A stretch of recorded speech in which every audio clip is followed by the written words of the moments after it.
You see, it's strange because at one period when they're asking me, I was saying, no, never, what the hell, go back, no, not me.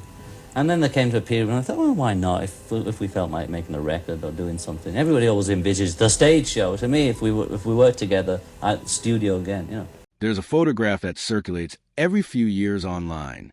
A young man with his father's jaw and his father's eyes, standing somewhere between fame and invisibility, smiling in a way that never quite reaches the rest of his face.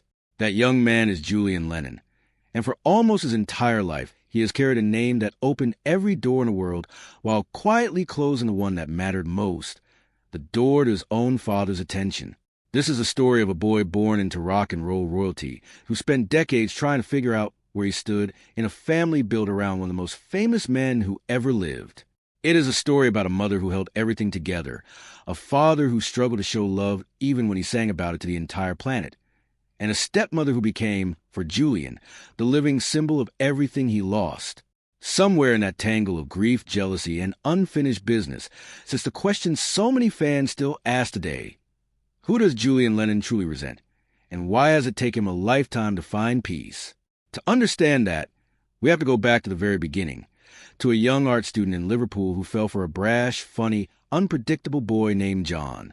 In 1957, Cynthia Powell was a serious, button-up art student at Liverpool College of Art. John Lennon was the opposite, loud, sharp-tongued, allergic to convention.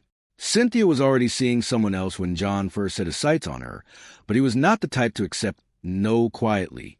According to accounts from those who knew them, when Cynthia hesitated, John shot back with a line that captured his whole personality. He hadn't exactly proposed marriage, so what was she so worried about? It was blunt, a little cruel, and completely disarming, and it worked. Their relationship deepened just as John's band was beginning to take off. By 1962, Cynthia was pregnant, and she and John married quietly in a registry office, with almost none of the fanfare that would later define his life.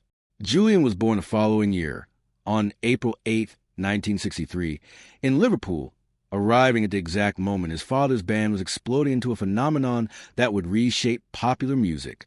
Even from these earliest days, the marriage carried strain that had little to do with fame. John struggled with his temper, and in later interviews he was disarmingly honest about it, admitting that in his younger years he had been capable of real cruelty toward the women in his life. An admission that shocked many fans who only knew him as the man who preached peace from concert stages. He would later say that meeting Yoko Ono forced him to confront and question that part himself, but that reckoning came far too late to spare Cynthia. Then there was the secrecy. As Beatlemania consumed Britain and then the world, the band's management made a calculated decision. John's marriage had to stay hidden. A married Beatle, they worried, was a less marketable Beatle. So while John became one of the most photographed men on earth, his wife and infant son were tucked away, kept out of frame entirely. An early, painful preview of how peripheral Cynthia and Julian would become to the John Lennon story the public was allowed to see. By the mid-1960s, another force entered the marriage: LSD. Cynthia would later say that the drug changed her husband in ways she couldn't follow him into, that he grew distant, philosophical, increasingly absorbed in a world she wasn't part of. And in 1966, at a London art gallery, John met a Japanese conceptual artist named Yoko Ono. Neither of them could have known it yet, but that meeting would eventually end one marriage and define the rest of John's life. By 1968, Cynthia's instincts were telling her something was wrong. Yoko had started appearing at the house with increasing frequency, and when Cynthia raised her concerns, John waved them away, insisting Yoko was simply there for help funding her avant-garde art projects. Then, in May of that year, while Cynthia was away on holiday, John invited Yoko over.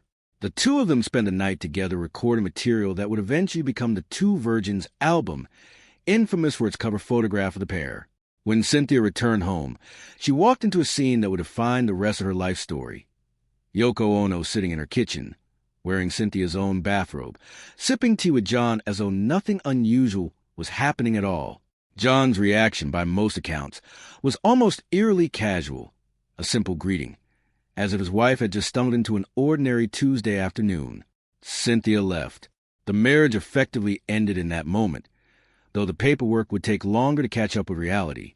Complicating things further, a family friend allegedly told Cynthia that John intended to seek custody of Julian, citing infidelity on her part, even though it was John who had spent the night with another woman in the family home.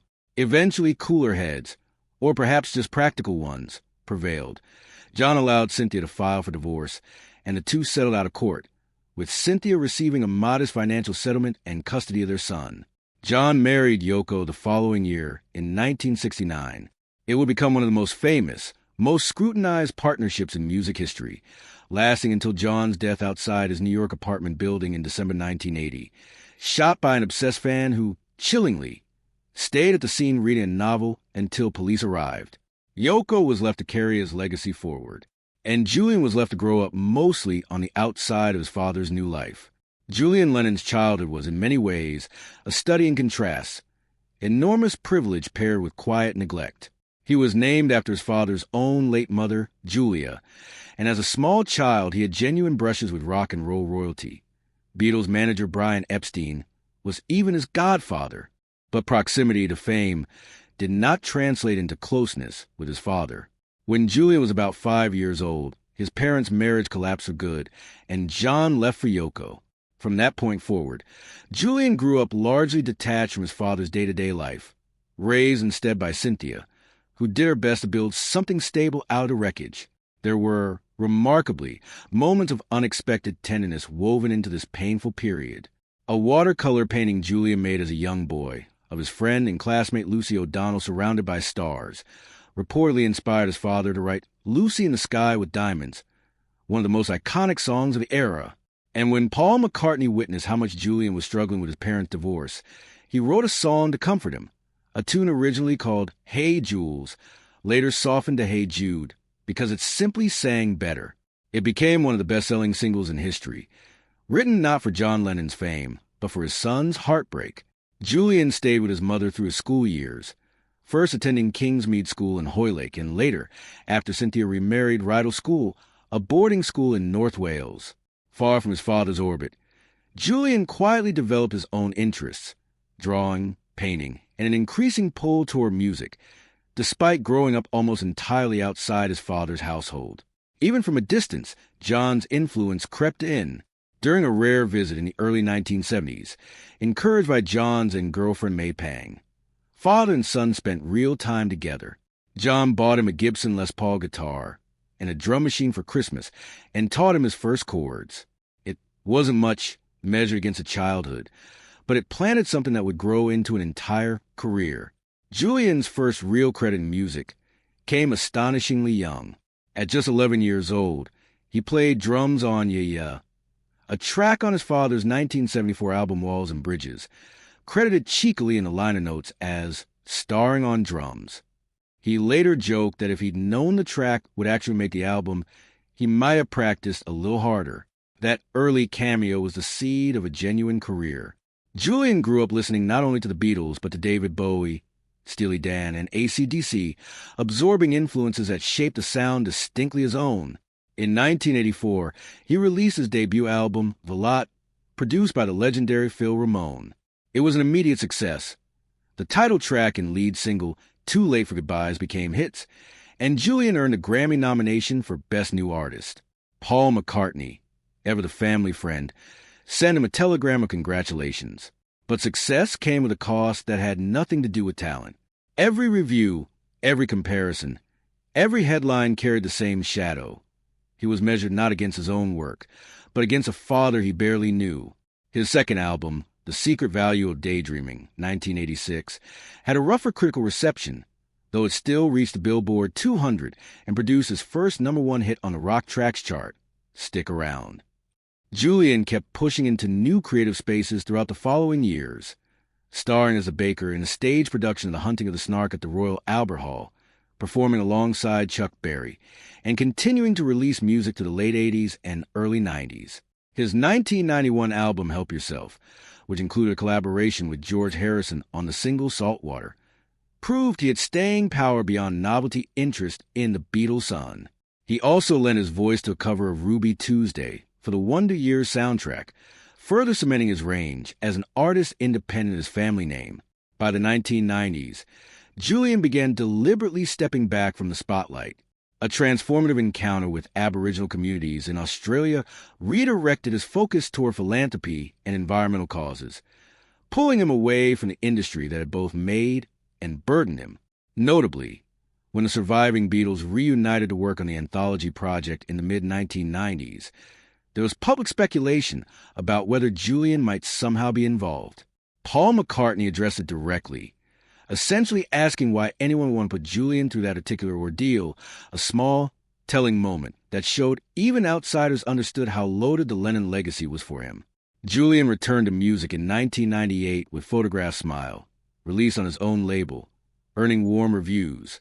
One critic noted that the record would likely have received even more praise if it hadn't been made by the son of a Beatle, a backhanded compliment that captured Julian's entire professional dilemma in a single sentence.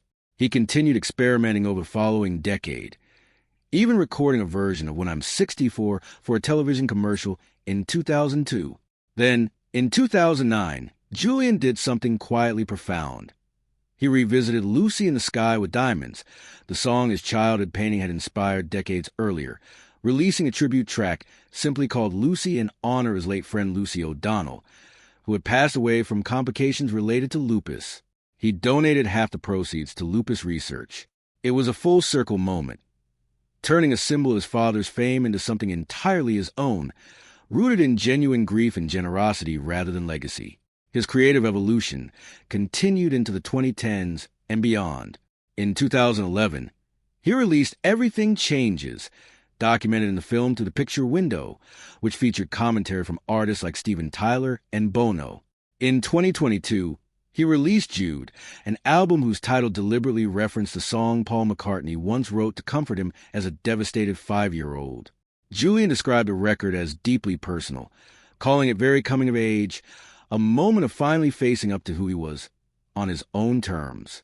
In 2024, he revisited his back catalog again, releasing a remix version of I Should Have Known with producer Spike Stent, saying simply that he wanted to breathe new life into a song that had always meant something to him. For all his professional success, the emotional core of Julian's story has always circled back to one unresolved relationship: his father. Julian has never hidden how complicated that bond was. When John was murdered in 1980, Julian, still a teenager, was left to process grief, anger, and resentment all at once, with no roadmap for how to grieve a father he'd barely gotten to know. Years later, he admitted with striking honesty that he had never really wanted to learn everything about how his father had spoken about him, because some of what he'd heard already was painful enough, including reports that John had made cutting remarks characterizing him dismissively rather than affectionately. Julian has also spoken candidly about looking to Paul McCartney almost as a surrogate father figure, noting that he and Paul spent far more time together, and that far more photographs exist of the two of them than of Julian with his own dad. That imbalance stung in a way that fame could never fix. Perhaps the sharpest wound was the gap between John Lennon's public image and his private conduct. As a global icon of peace, love, and idealism, John spent his career telling the world to imagine a more compassionate future. Yet Julian has been open about feeling that this message never quite made a home. In interviews, he's described feeling that his father could preach peace and love to strangers on a stage while struggling to express it to the people who should have mattered most: his wife and his son. Julian has also acknowledged inheriting a temper of his own, tracing flashes of aggression directly back to his father's side, and describing a conscious, ongoing effort to manage that inheritance rather than repeat it. There were brief windows of light in an otherwise distant relationship. In the mid-1970s, during John's relationship with May Pang, Julian and his father spent genuine time together, laughing, joking, simply being around one another in a way that rarely happened otherwise. Julian has described that period as one of the happiest stretches of his relationship with his dad. But it didn't last. John eventually reconciled with Yoko, and the fragile closeness Julian had found slipped away again. For years, Julian carried the weight of that unfinished relationship as quiet bitterness. But somewhere along the way, accelerated by his own account, through the process of writing and recording Lucy in 2009, something shifted. He has spoken about recognizing that holding on to resentment toward his father would simply become a permanent cloud hanging over his own life, and that making peace with the past, however imperfectly, was the only way to actually move forward. He has been careful never to frame this as a tidy, finished resolution. Forgiveness, for Julian, has been described more as an ongoing practice than a single breakthrough, something he returns to again and again, some days finding it easier than others. But the effort itself changed him. He has spoken about being able to embrace his father's memory and the Beatles' legacy in a way he simply couldn't access during his angrier years. Watching later documentary footage of his father, including behind-the-scenes material showing John's humor, warmth, and playfulness in the recording studio, allowed Julian to reconnect with a version of his dad he remembered fondly from very early childhood, before the divorce reshaped everything. Goofy, funny, sarcastic, charming. He has said that watching those unguarded moments let him fall back in love with that earlier version of his father, the one that existed before things fell apart. If John Lennon represented an absence in Julian's life, Yoko Ono came to represent something more layered. Not simply the other woman, but the living embodiment of the family Julian lost, and later, the gatekeeper of a legacy he felt shut out from. The pain here runs deeper than the divorce itself. Julian has recounted hearing his father make a cruel comparison between him and his half-brother Sean, John and Yoko's son together, a remark suggesting that Sean was born of love while Julian was not. It's the kind of comment a child doesn't forget, and it colored how Julian understood his place in the family for decades. To be clear, this pain wasn't something Yoko herself inflicted directly, but as the woman John ultimately chose over Julian's mother, she became inseparable from that hurt in Julian's mind. Even Yoko has acknowledged the tension publicly, once noting that closeness between herself and Julian could complicate his relationships with the rest of his family. Then came the matter of the estate. When John died in 1980, his will left his fortune, reportedly worth around $220 million, entirely to Yoko. Julian received nothing directly, a decision that deepened the rift for years to come. What followed was a lengthy, 16-year legal battle, eventually resulting in a settlement believed to be around $20 million in the mid-1990s. But money didn't dissolve the resentment overnight. Julian has spoken about spending years still working through frustration and hurt where Yoko was concerned, even after the legal issues were technically resolved. If there's a hero in Julian's slow journey toward reconciliation, it may be his half-brother, John Lennon. Julian has credited his love for Sean as the actual turning point in letting go of his resentment toward Yoko, reasoning, in his own words, that hurting Yoko would ultimately mean hurting Sean, and that he simply loved his brother too much to let old wounds keep doing that kind of damage. That shift in perspective led to moments that once seemed unthinkable. In September 2010, at the opening of Julian's own photography exhibition, Timeless, an extraordinary gathering took place. His mother Cynthia, his half-brother Sean, his stepmother Yoko, and even May Pang, the woman his father